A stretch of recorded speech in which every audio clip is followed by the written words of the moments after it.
How to save posts as a draft.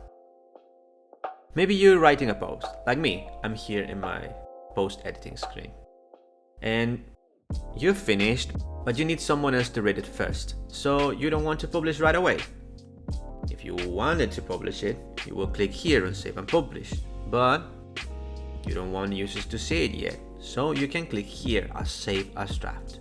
So as you can see, in our dashboard, we can see our drafted posts, but our users, when they open our widget, they won't see it.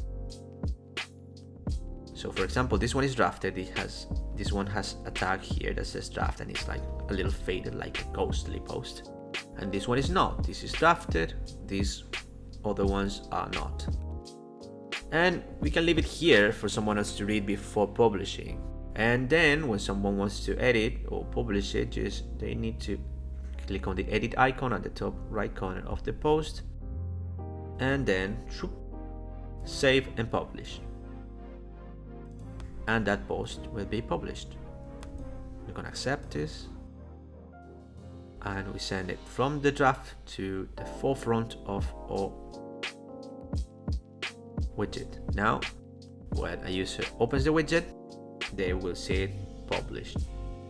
And that's it. Thanks for watching.